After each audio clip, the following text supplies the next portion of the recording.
Hello, hello, hello. Hassan, can you check the switch?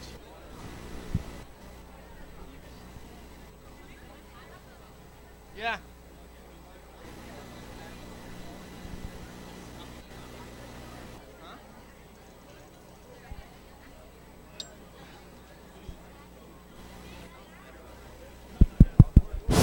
Hello, hello, hello. Hello, hello, hello.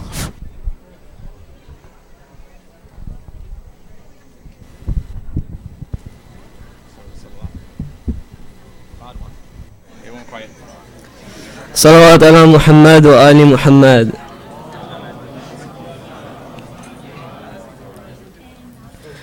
أعوذ بالله من الشيطان الرجيم. بسم الله الرحمن الرحيم. وأن اعبدوني هذا صراط مستقيم. ولقد أضل منكم جبلا كثيرا أفلم تكونوا تعقلون. هذه جهنم التي كنتم توعدون اصلوها اليوم بما كنتم تكفرون. اليوم نختم على أفواههم وتكلمنا أيديهم وتشهد أرجلهم بما كانوا يكسبون. ولو نشاء طمسنا على أعينهم فاستبقوا الصراط فأنى يبصرون. ولو نشاء لمسخناهم على مكانتهم فما استطاعوا مضيا ولا يرجعون. ومن نعمره ننكسه في الخلق أفلا يعقلون. وما علمناه الشعر وما ينبغي له إن هو إلا ذكر وقرآن مبين لينذر من كان حيا ويحق القول على الكافرين. أولم يروا أنا خلقنا لهم مما عملت أيدينا أنعاما فهم لها مالكون وذللناها لهم فمنها ركوبهم ومنها يأكلون ولهم فيها منافع ومشارب أفلا يشكرون. واتخذوا من دون الله آلهة لعلهم ينصرون. لا يستطيعون نصرهم وهم لهم جند محضرون. صدق الله العلي العظيم.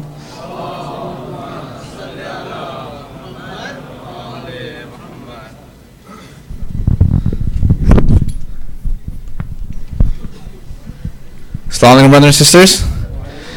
Inshallah, before I make the usual announcements, I know I want to say this a couple of times, so if you can have, please, of all the kids in the back in the corner over here, kind of move forward. Make us come and fill in the gaps over here, please. So same on the sister side, if you guys can move forward. We're going to have people trickling in later. So please make as much space as you can. Please stand up and move forward, inshallah. Lot salawat.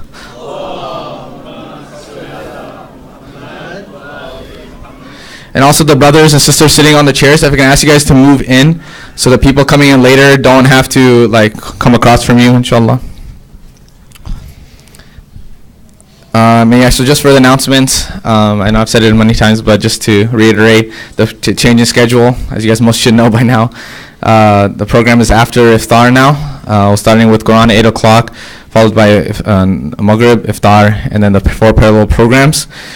This Friday, there is an Al-Quds protest starting at 3:30, from 3:30 to 5 at Stevens Creek in Winchester in San Jose.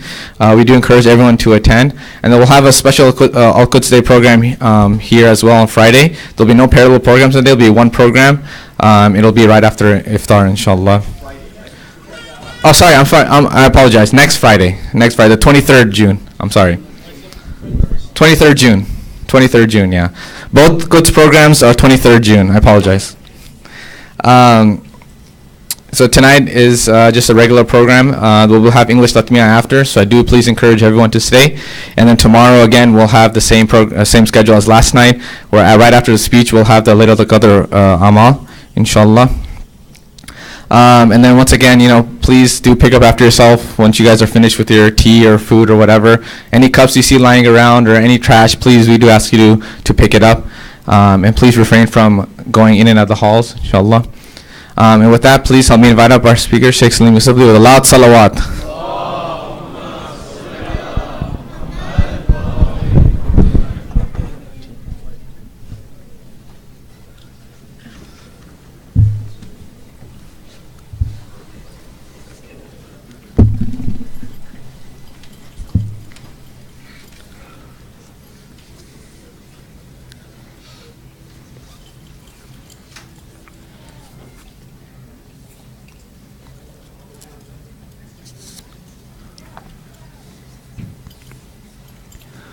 أعوذ بالله من الشيطان الرجيم بسم الله الرحمن الرحيم لا حول ولا قوة إلا بالله العلي العظيم والصلاة والسلام على أشرف الأنبياء والمرسلين وخاتم النبيين وسيد المرسلين أبي القاسم محمد وعلى آل بيته الطيبين الطاهرين المعصومين لا سيما بقية الله في الأرضين. Respected brothers and sisters in Islam and Iman, Assalamu alaikum wa rahmatullahi wa barakatuh. Tonight is the 20th night of the month of Ramadan, and that means that the month of Ramadan is slowly drawing to a close, or maybe rapidly drawing to a close. We're now in the last 10 nights. In riwayat we're told that in these 10 nights the Ahlul Bayt alayhimus salam would treat, in general, the last 10 nights and days differently than they would treat the rest of the month. For example, we're told that Rasulullah would perform the i'tikaf for the entire 10 days of the last month of Ramadan. He would basically pack up his stuff at home and go and be in the masjid. And we can take an inspiration from that for ourselves, that whatever efforts we've been doing in the last 20 days, alhamdulillah, may Allah accept it. We've been trying. It's not easy to perform all the obligations and the fasting with the long days and work and school and everything. Alhamdulillah, if we've had the tawfiq to be able to do that, we can be thankful to Allah for that. But now we need to redouble our efforts, and I say that to myself first and foremost. In dua, we're told from the Ahlul Bayt, they say that we should be saying in these nights that the gist of something, which is to say that, oh Allah, I seek refuge in you that these nights and days should disappear, and that I haven't achieved the purpose behind the month of Ramadan, meaning that I haven't achieved that spiritual cleansing and that taqwa that I sought out to attain through fasting and through obedience to Allah during this month. Inshallah, we can make the most of whatever remains. Tonight we'd like to continue looking at Surah Yasin and taking some of the practical lessons from it. There's the verse that we began talking about yesterday that has so many wonderful lessons that we can learn from it that I'd like to focus on a little bit more this evening. It's verse number 12, where Allah Ta'ala says, أعوذ بالله من الشيطان الرجيم إنا نحن نحيي الموتى ونكتب ما قدموا وآثارهم وكل شيء أحصيناه في إمام مبين. Indeed, it is we who revive the dead and write what they have sent ahead and their effects which they left behind, and we have figured everything in a manifest Imam. Yesterday we had a chance to talk a little bit about the concept of the book of deeds. And we talked about how, according to many of the scholars and their analysis, when they look at the verses of the Quran, they say that this book is not a book which is in the form of paper, but rather it is the reality of our actions that we're going to see in the hereafter. Now, Allah Ta'ala mentions here that not only is it the case that the book of deed consists of those things that we send forward during our lifetime, but also وَآثَارَهُمْ, meaning that it will contain our athar as well. Athar is those effects that we leave behind. Now, what is the difference between those things that we send forward and those effects that we leave behind? The commentators say that the first refers to those things that we do in our lifetime. Okay, for example, in the month of Ramadan, I fasted, and inshallah, if I did it with the spirit of, for the sake of Allah, then He'll accept that from me. And if I observed all the conditions, then inshallah, there'll be something that will be, the reality of it will be seen in my book of deeds. But there are other things that can be added to my book of deeds even after I leave this world. And this is something that the Quran reminds us of in this verse and other verses as well too, that when you're planning and you're thinking about the hereafter, don't just limit your scope to what's going on right now. Right? Be thinking ahead into the future as well. And see what is it that you can do, and what is it that you do that will have an effect on your book of deeds even when you leave this world. You see, from an Islamic perspective, the actions that we perform are not just limited to those things that we do right in front of us. That's the way a materialistic person sees it. It's like, okay, I do something and then it's over with. Okay, let's say for example, I have a business deal, right? I'm going to do a business deal with the devil. Okay, let's say, for example, theoretically. I'm going to sit down with the devil, I'm in a business deal. Okay, let's say he gives me the money, right? From a materialistic perspective, I get the money, and then I'm done with it. I get the money, I'm done right now. Whatever I give him, that's his problem, right? But from an Islamic perspective, what I do and those actions that I perform, if they affect others in a negative or positive way, they can be a source of affecting my own deeds as well. Okay, I'll give you an example. It's a classic example from Islamic jurisprudence. It's the issue that, let's say I grow grapes. Okay, I'm a grape grower, right? I have a big, let's say, a farm in Napa Valley, right? And I grow grapes, right? Okay, all right. Now, let's say that somebody comes to me and says that, okay, I want to buy some grapes from you. Okay, and I look at that person, one guy, I know that he's going to take these grapes and he's going to make some really good grape juice, and then, okay, fine, I do the business deal, and then it's good, it's fine. Another guy comes and he wants to buy grapes from me, right? And I know that he's going to take the grapes and turn them into raisins and put them into, I don't know, some cereal or something. Okay, no problem, I can make the deal, and it's over with, right? Now, a third person comes, and that person is going to take the grapes and they're going to make wine out of those grapes. Now, what is my responsibility at this point? Am I allowed to sell that person the grapes? Okay. Now, there's a lot of sort of discussion. It's not a simple issue. That there's related sort of things as well. For example, let's say, and these all came up during the lives of during the times of the Ahlul Bayt alayhim, companions would go and ask them. For example, I'm a carpenter, right? Or I'm a lumberjack, right? And I now have some wood, and somebody comes to buy that wood from me, and they want to construct an idol from that wood. Am I allowed to sell them that wood? Okay. Or another example, another classic example is that I have a place, right, and it's up for rent, and I know that the person who's going to rent it from me, I know that they're going to be using it to sell alcohol, for example, or to do some other types of haram activities. Am I allowed to rent it to them? Now, from a materialistic perspective, right? If you're looking at it just in terms of what am I doing, you can justify it. You can say, look, I'm not the one who's going to worship the idol. Right? I'm just giving them the wood. The people who are going to go and they're let's say that they're they don't have that type of insight and they're misguided and they're going to go and worship those idols. It's their problem, not my problem. Right? As far as the grapes are concerned, well, I'm just giving him grapes. Right? Whatever he wants to do, that's his problem. It's not my problem. That's what you could kind of justify it that way. But from a fiqhi perspective, I'll give you the opinion of Imam Khomeini rahmatullahi alayhi. Right? He says that even if let's say that it's not part of your contract, okay? It's not part of your contract. You're not giving him the grapes, not that you're doing it, hey, I'm going to give you these grapes, I want you to make wine from it.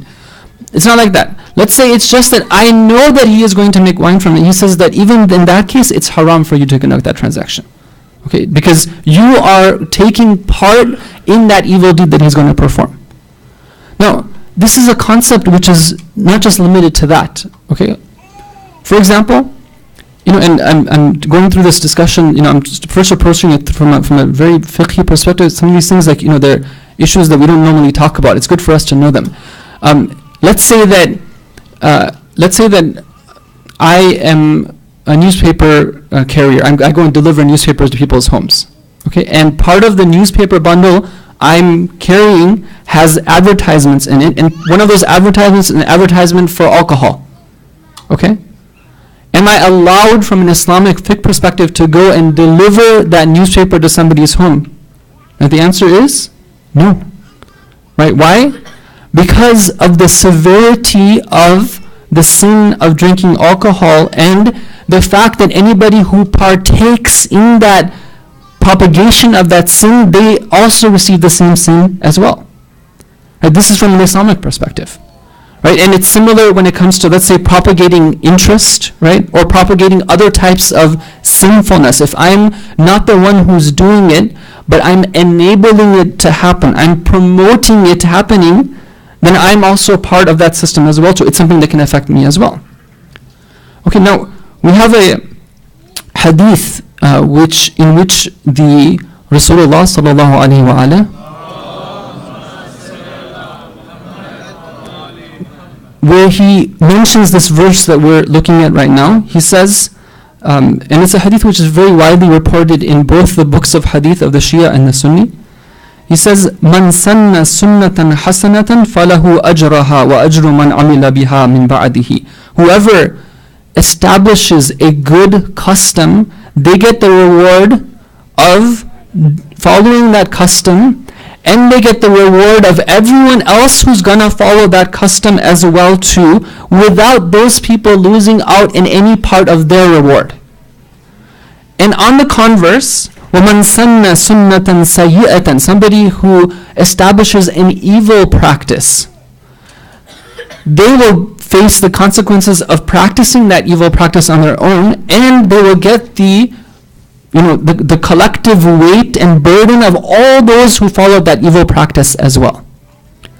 Now, as I'm thinking about, like my future, right? One of the things that, we have to realize is that in the society that we're living in right now, there are certain, goals that people would like us to have that's kind of normal for us to set for ourselves. Right? That maybe sometimes we have to look at ourselves and say that these are not the things that will allow me to be really happy in the hereafter. Okay? In our society that we live in right now, right, there's a lot of push for doing something that you can be remembered by when you leave this world. Do something that you can have your name be plastered everywhere. You know how it works, right? Somebody, they get rich, right? And then what do? They look for a place that their name can be plastered. Sometimes it's a university building, right? Sometimes it's I don't know, if they're really big, then it can be like a sports stadium or something like that. Or sometimes they can have a whole city named after them, right? If they're really, really like rich or something, okay? Now, if that's the paradigm that we live in, we have to look at it and say that, is this compatible with Islamic teachings? Right? Sometimes we get caught up with some idea and we think that this is the thing that's going to take me to success.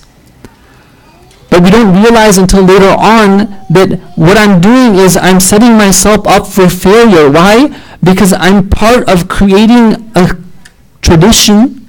I'm part of starting something that I'm going to face the consequences for the rest of eternity. I'll give you one example. It's the example of Robert Oppenheimer. I don't know if you've heard of him. Yeah? What is he famous for? Exactly, right? He's the father of the atomic bomb, right? He was a genius. And they knew he was a genius. And when they really needed some guy to come in and make that bomb happen, they tapped him on the shoulder. Right? Now imagine you're in that situation, right? You're this brilliant scientist. Until now you haven't been famous. But now you get an opportunity to serve your government, and they make it seem so appealing as well too. They're like, if you don't do it, then the Germans are going to come and they're going to build a bomb, and you have to save all these people, otherwise, right? So he drank the Kool-Aid, right? He went ahead with it, and he was responsible for building the first atomic bomb that this world has ever seen, and he was responsible for the most terrible and the most profound terrorist act that has ever taken place in history. right? The two like terrorist attacks in history that are the most damaging and the most cruel, right? Without any forewarning, without even looking at the alternatives, were the two bombs that were dropped on Japan by our government. Now, Robert Oppenheimer, after he drops the bombs, there was like a massive reception for him. They had a whole stadium that gave him a standing ovation, and he went in, he was like a national hero. And he's thinking that I've done the greatest thing, the greatest service to my country, right? I've dropped this bomb. But it's very interesting that from the very beginning, right, when he dropped it, right, there was something that he started to reflect. And there's a famous quote that he has. He says that it's from the one of the Hindu texts. He says that I am become death, the destroyer of worlds. Right? He sort of realized that in doing this, it's not just a matter of a scientific discovery or a scientific achievement. There's something else going on here as well. Later on, he would meet like people, like he would meet the president, meet all these famous people. He met the president, and he tells the president that I feel like I have blood on my hands. Right? Everyone is celebrating me. Everyone's praising me. They think I was the one who ended this war, but I feel like I have blood on my hands. And the president at that time, you know what he does? He takes out a handkerchief and he says, okay, you have blood on your hands, go wipe it off here, like, I'll take responsibility for it, right? Okay? And he even said that, like, if you have blood, I should feel like, because I'm responsible for the death of more people than even you are, right? But this was something that sort of ate away at him, and then we find that at the end of his life, right, what does he do, right? He withdraws from the society, he goes live on an island, he joins the Communist Party, right, which at that time was like the source of, like, if you want to be really in opposition to everything, you join the Communist Party. Okay? And this is how he ends up leaving this world, where he made a decision and he realized throughout the course of his life that this was not just a one-time decision. This is something that for the rest of eternity is going to change history. Because after him, then how much damage has been caused because of this type of technology? Right? Now, why did I mention this story, right? It's because what I want to make this point here is that sometimes we get caught up in the spur of the moment. We look at things in a very temporary way. Just what's in front of us right now. We don't think about the consequences and the decisions we make, right? Later on, we look back and say that, oh, I wish I could have made a different decision. Now, that's looking at things a little bit in a negative sort of way, but let's turn around. Let's say, what can we do from now to make it positive, right? What can and this is something that's real for all of us. We have a hadith which is reported from our sixth Imam alayhi salam. In translation, it's the following. He says that after somebody dies, they will not receive any reward for their actions except for three things. One of them is that they have some charity that they instituted during their lifetime, and after their lifetime, when they die, that charity takes its own effect. Number one. Number two is that they had they establish a good custom of guidance. Okay, there's one time when you give, let's say, monetary, like you give like money, right? You set up a building, right? You build a hospital. Okay, there's another time when you guide somebody, right? Which is even a higher type of charity and even has more reward, where you provide people towards guidance towards Allah, guidance towards, the path of Islam. And that's also one way for them to receive the effects of what they do after they die. And the third one is that if somebody were to leave behind a righteous child who would pray for him or her, that would be a third source of reward even after they die. This is very important, right? That when we're talking about leaving a legacy, I want to leave a name for myself. Right? When I leave this world, I want to be somebody that people talk about. Okay, what does that mean? Does it mean that I have to plaster my name, on some building somewhere? Right? That's not how the Ahlul Bayt al-Islam talk about it. They talk about having charity, right? Having guidance, having children, but not just any children that are righteous children. And this is something that for us is very important. We have, alhamdulillah, a lot of parents here or people who, are young adults, have recently been married, right? People who are thinking about getting married, right? when it comes to having a child and what we want from that child, the definitions that society gives us for what's a successful child is very, limited when you compare it to what Islam calls us towards. I want to give you a very beautiful example we have in the Quran, and this is the story of Nabi Ibrahim alayhi salam. Nabi Ibrahim and his son in Surah Al-Baqarah, Allah describes what they were doing when they were building the Kaaba. Okay? Now, the Kaaba, Nabi Ibrahim alayhi salam knew that this was a major project that he was doing. Imagine how significant the Kaaba has been since Nabi Ibrahim built it, throughout the centuries and the millennia. Right? How much goodness has come about in this world because of that Kaaba. Alright, now, somebody in this position could have been like, Alhamdulillah, I am building the house of monotheism. I'm part of building this incredible building that's going to be the source of people remembering Allah from that time until the 21st century and beyond, perhaps. Right? And that could have been enough for him. But look at what Nabi Ibrahim alayhi salam and his son are saying when they're building the Kaaba. Right? What does he say? أعوذ بالله من الشيطان الرجيم وإذ يرفع إبراهيم القواعد من البيت, when Ibrahim and Ismail, when they raised the foundations of the Kaaba, they were building the building. رَبَّنَا تَقَبَّلْ مِنَّا إِنَّكَ أَنْتَ السَّمِيعُ الْعَلِيمُ. Oh Allah, accept from us, indeed you are the one who hears and you are the one who is all-knowing. Because just doing an action, there's no guarantee that it's going to be accepted from Allah. There's conditions that need to be in place. I can be doing something so that I can put my picture on, some Instagram sort of post and say, okay, I was doing this great thing here, come and like my thing. Or I can be doing it for Allah's sake, right? So first of all, they're praying that Allah accepts their efforts. Then what does he say? رَبَّنَا وَاجْعَلْنَا مُسْلِمِينَ لَكَ وَمِنْ ذُرِّيَّتِنَا أُمَّةً مُسْلِمَةً لَكَ وَأَرِنَا مَنَاسِكَنَا وَتُبْ عَلَيْنَا إِنَّكَ أَنْتَ التَّوَّابُ الرَّحِيمُ رَبَّنَا وَابْعَثْ فِيهِمْ رَسُولًا مِّنْهُمْ يَتْلُو عَلَيْهِمْ آيَاتِكَ وَيُعَلِّمُهُمُ الْكِتَابَ وَالْحِكْمَةَ وَيُزَكِّيهِمْ إِنَّكَ أَنْتَ الْعَزِيزُ الْحَكِيمُ. His dua continues. Okay, he says, first of all, oh Allah, make us true submitters to you, make us true Muslims to you, and from our children as well, make an entire nation which submits to you, and show us our acts of worship, and turn to us repentantly. Indeed, you are the most repentant, the most merciful.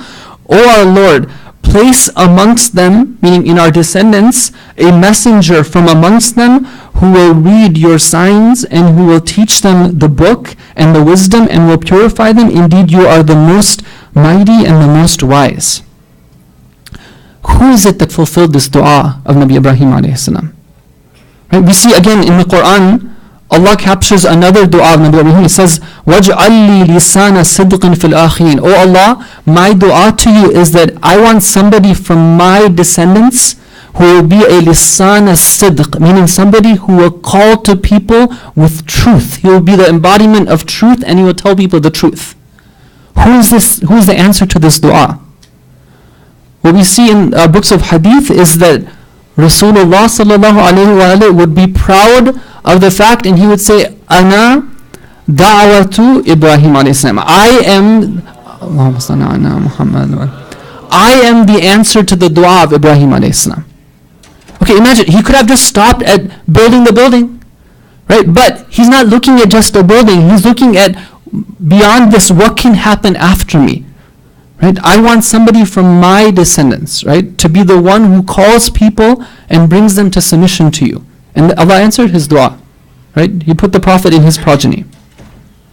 But this is very beautiful, right? When we're looking to, let's say, raise our children, raise a family, right? This is the type of outlook we should be having, that whatever good my child will do in the future, right, if I have been part of that tarbiyah, I've been part of that upbringing, then I'm going to benefit from that even after I die, and then from their children and their children and their children. Right? It can be a whole continuous stream of goodness that's flowing my way because of the efforts that I took with my children. Now on the other hand, right, let's say that God forbid there's a parent who neglects their duties of tarbiyah. Right? Because being a parent is more than just providing material means for our children. giving them the best like type of clothes, the best type of shoes, the best type of sort of education in terms of like giving them the best facilities in terms of education. No, it's much more than that, right? It takes time. It takes dedication. We need to spend time with our children. We need to talk with them, discuss with them, present to them what's going on in this world, especially here in a society where it's predominantly non-Muslim. We can't imagine that our children will just sort of fall into line just because, right? When you're swimming upstream, you have to work hard at it, right? It takes effort. So this is something that, when we're looking at this discussion of wa'atharahum, if I'm reading the Quran, I can be looking at this and asking myself, what am I doing to prepare for that? It might be the case that, let's say that there's a parent who tries hard and their children don't come along. Okay, then they have an excuse, right? They can tell Allah, I gave it my best effort, I followed the guidelines, right? I put in my time, I put in my effort, I prayed, right? But my child had free will and they chose a different path, like the son of Nabi Nuh alayhi salam. But if I'm a parent and I don't put in that effort, right, then what's going to happen, right? Then God forbid if my child goes in a wrong direction and it's because of my misguidance, right? I wasn't a good role model for them, right? I was one of those parents, let's say, who said things but then acted in a different way, right? We know that our actions speak louder than our words, right? Then I'm going to be responsible for their misdeeds and the misdeeds of all those that they misguide as well after them. May Allah protect us from that. Now the last point I want to make on this is that even if you're not a parent, okay, this idea of being able to leave something behind in the form of guiding people, right? It's something which is very important. It's not talked about these days. Mostly what we talk about is, okay, how do you get like a really fat career where you're just on like a success track and you're just making the numbers and getting success after success. And there's nothing wrong with being financially successful. It's a blessing from Allah if we use the wealth for supporting our families, for living comfortably, for helping others. Nothing wrong with that. But sometimes the discussion is limited to that, which is about how can you make big bucks just for the sake of making big bucks, right? There's a very important concept, which is the idea of being able to guide others, be part of that process. Okay, I'm going to give you one tradition we have from Rasulullah sallallahu alayhi wa alayhi.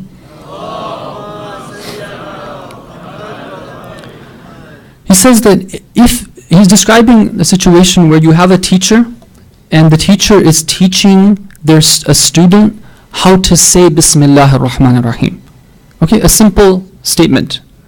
Right? He says that when a teacher teaches a child and says to them say Bismillahir Rahmanir Rahim, and the child says Bismillahir Rahmanir Rahim, Kataballahu bara'atan lis-sabi'i wa bara'atan li-abawayhi wa bara'atan lil-mu'allim. Allah writes in the book of deeds an immunity from the fire for the child, for the parents, and for the teacher as well too. Now, that's for teaching them how to say Bismillah ar-Rahman ar-Rahim. Imagine if you're able to teach somebody how to live the life of Bismillah ar-Rahman ar-Rahim, right? To live a life of Tawheed. Okay, we're at a time right now where, if we're honest about the challenges that are facing our youth, right? I mean, alhamdulillah, I get a chance to spend time with them.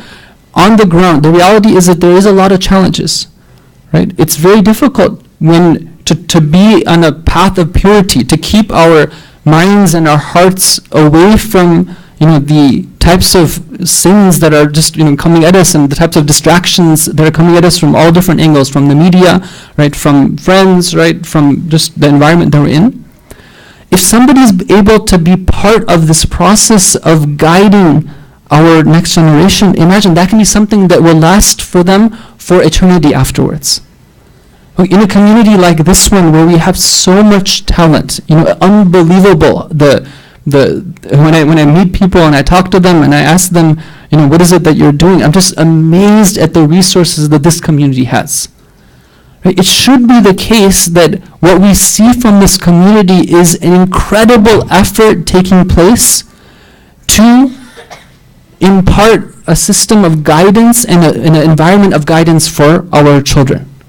Okay, and as our young people are thinking about what career can I choose, right? Don't always make a decision just based on what does Forbes magazine say is like the top salary. Like, one of the things that we definitely need people who can be really good teachers. right? Who can not just teach just because I want to be a teacher and have a certificate and no, teaching meaning I want to give life, spiritual life to the next generation.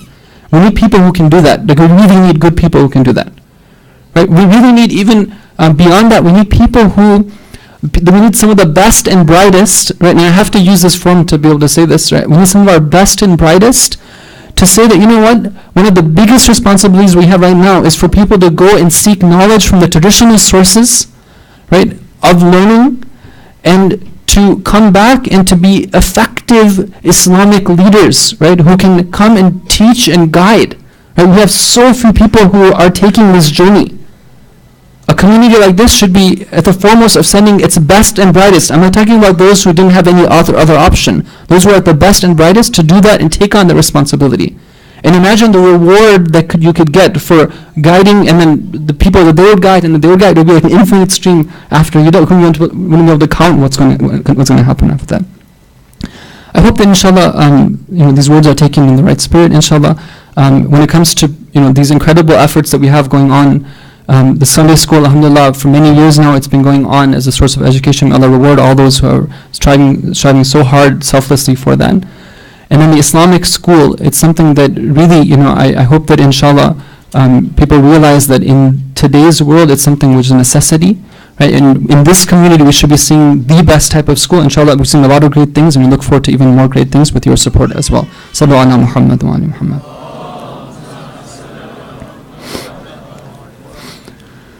Tonight is a night of mourning for the lovers of the Ahlul Bayt alayhim as-salam.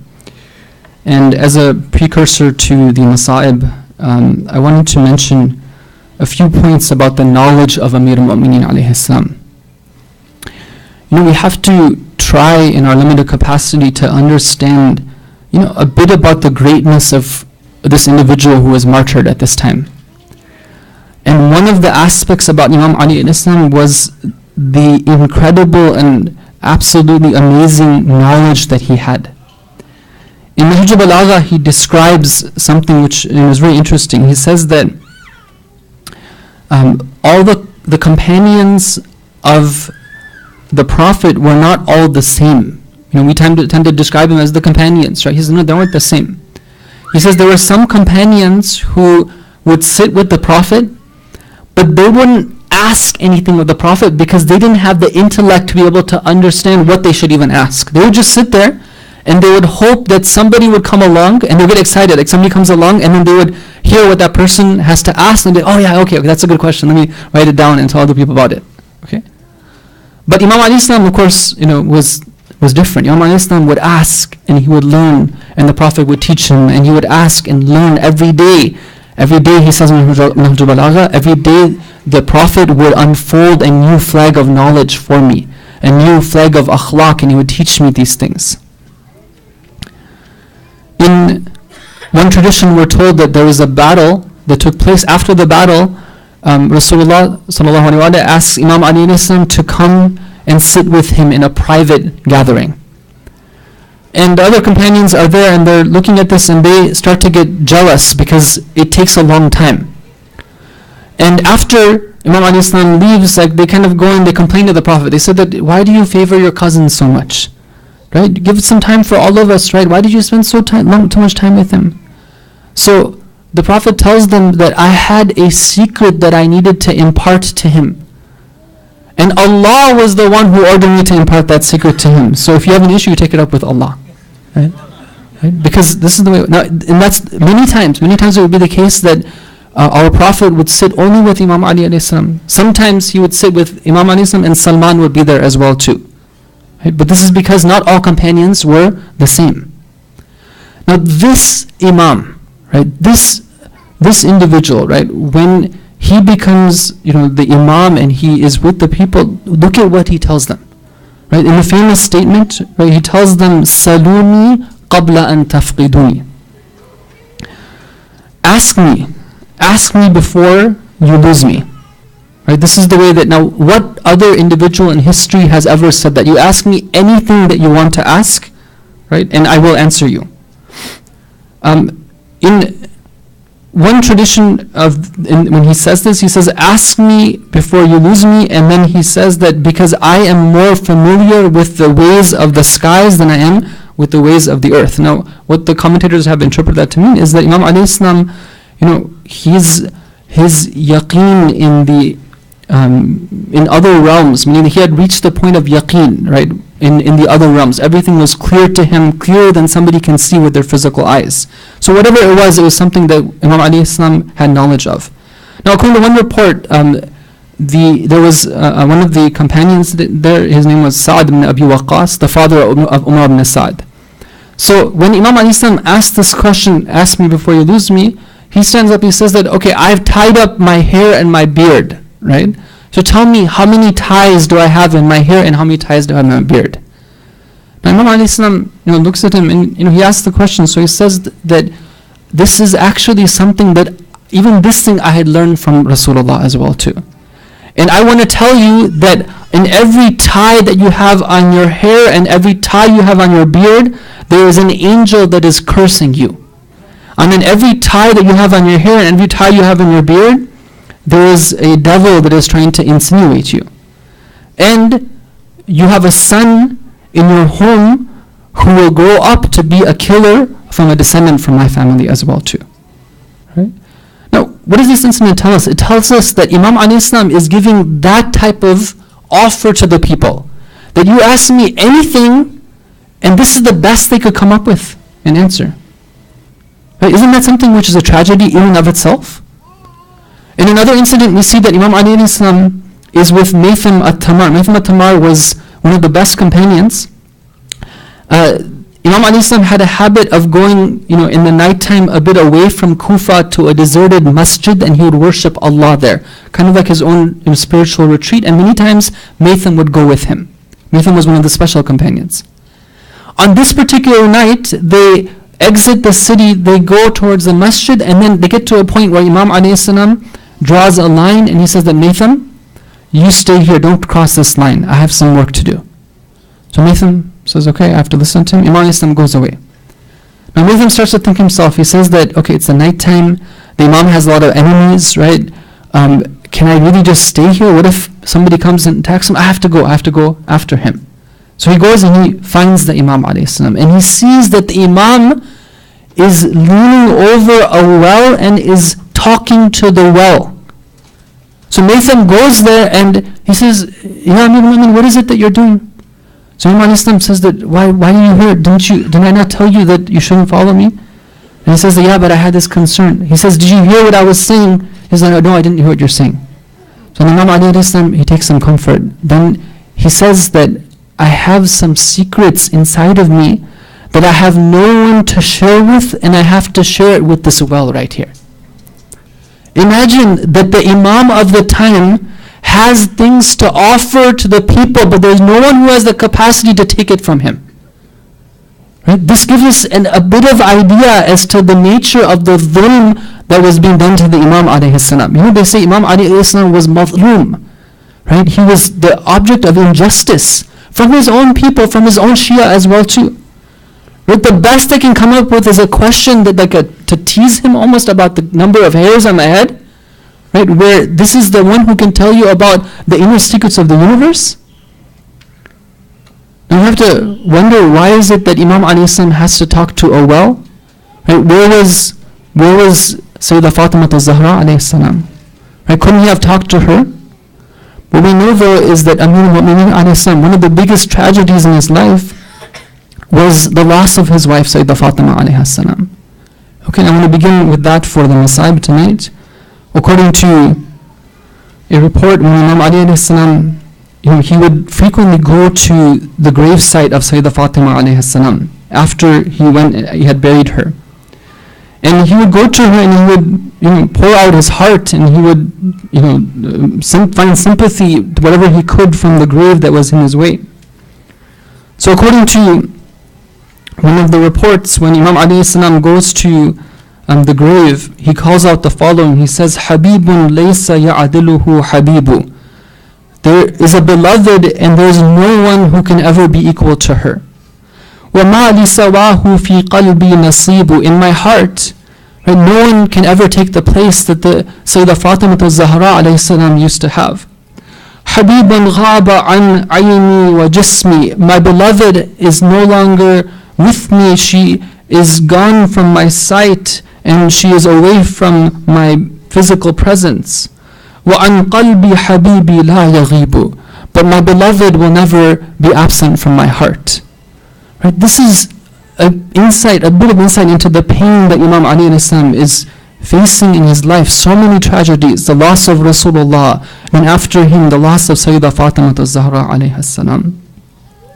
It's no wonder then when we come to the 20th night of the month of Ramadan, that we see that Imam Ali alayhi salam is not in a state of sadness for leaving the world. He says to the people who are gathered around him in the bed as the poison is seeping through his blessed body, he says to them, I am like that person who is traveling in the desert and who has not had water for a long time, but finally he has come across the watering hole. For me, the death that is coming to me is like that for me. I'm like that one who has lost something and been searching for it for a long time, but now has stumbled across it. Imam Ali alayhi salam, in these moments, right, where most people would be only thinking about themselves, he shows us some aspects of the incredible, merciful side of his personality. The night before, in the morning of when the Imam alayhi salam was struck in the masjid, what do we see that happens? After they come and they bring Ibn al-Muljam to him, they capture him. Imam Ali alayhi salam is lying in so much pain. Right? The blood is flowing out from his body. But when they bring Ibn al-Muljam to him, he turns to him and he looks at him with a gaze of mercy and he says that, oh, Ibn al-Muljam, have I been a rough leader for you? Have I wronged you in some way that you have done something like this to me? Have I not been a good imam to you that you have responded and you have treated me in this way? And then we see that throughout this time, Imam Ali alayhi salam continuously advises Imam Hassan and Imam Hussein and those who have gathered how they should treat the prisoner. He says that if I were to die, if I were to leave this world, then don't be like those who just go and shed blood without thinking. Restrain yourselves. He says that if I live, then I will deal with the prisoner myself. But if I should die, then just strike him with one blow. Don't go and cut him up. Don't defame him. Don't defile his body, because that is not what Rasulullah has ordered us to do. And then at one point, when they bring Imam Ali alayhi salam some milk to drink, he takes a sip of this milk and then he tells them that take this milk and bring it to the prisoner. Perhaps he's hungry and perhaps he can take some of this milk and benefit from it. This is the type of generosity that Imam Ali shows even to the prisoner. But what did they show to the son of and the grandson of Imam Ali on the day of Ashura? When Imam Hussein has a baby who is 6 months old in his hands, and he takes the baby as a last resort to the enemy, and he says that this baby is not your enemy. Can you give him some water to drink? They say that he was gulping for air like a fish gulps for air, taken out of water. But instead of giving Allah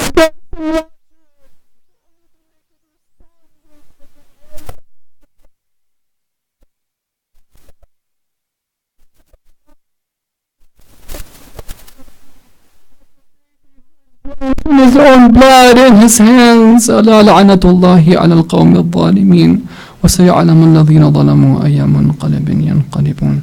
ماتم يا حسين.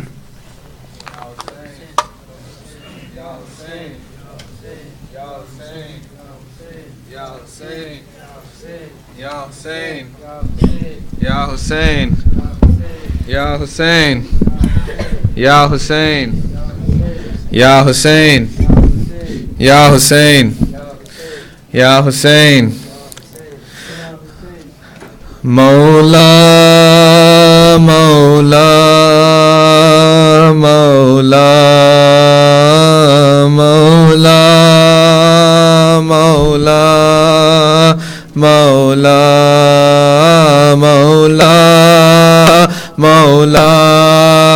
Mola, Mola, Mola, Mola.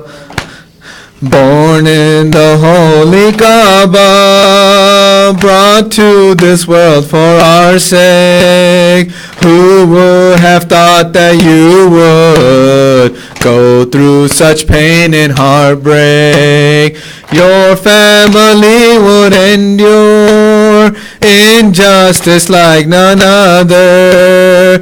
Tears still flow for your son as per hadiths from their mother. Mola, Mola, Mola, Mola, Mola, Mola, Mola, Mola, Mola, Mola. When orphan Fatima stood so helpless at her front door, she asked the man to leave, but her request was just ignored. That door was broken through and your life was shattered in two. You lost your unborn son and you lost your precious wife too. Mola, Mola, Mola, Mola, Mola, Mola, Mola, Mola, Mola, Mola.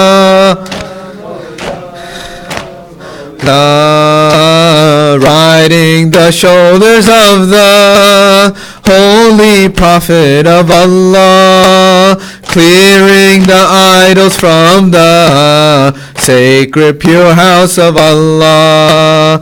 A fearsome warrior you were in plaudits and showered, so Ibn Muljam struck you in sajda, such a coward. Mola, Mola, Mola, Mola, Mola, Mola, Mola, Mola, Mola, Mola.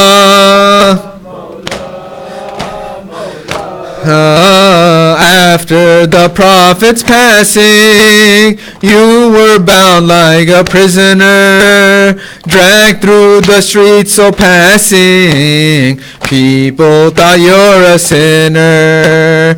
Your daughter had the same fate. She too was made to suffer, dragged through the streets with such hate. Did they not recognize her? Mola, Mola, Mola, Mola, Mola, Mola, Mola.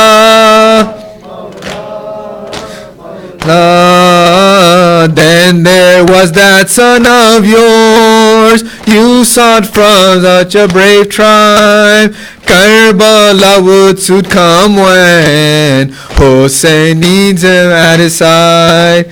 How you wish you could help them on the plains of Karbala. Instead you had to witness and wait for them in Jannah. Mola, Mola, Mola, Mola, Mola, Mola, Mola, Mola, Mola. Hussein, Hussein, Hussein, Hussein.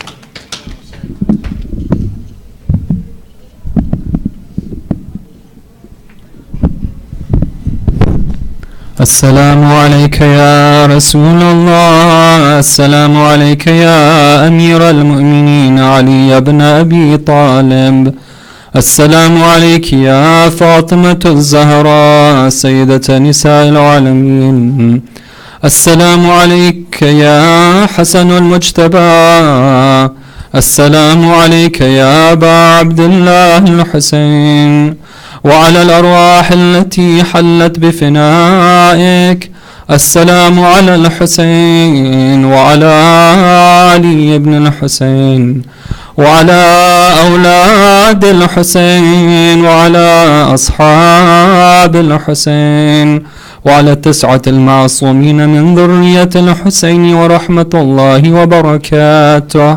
السلام عليك يا مولانا يا صاحب العصر والزمان، عجل الله تعالى فرجك وجعلنا من أعوانك وأنصارك ورحمة الله وبركاته.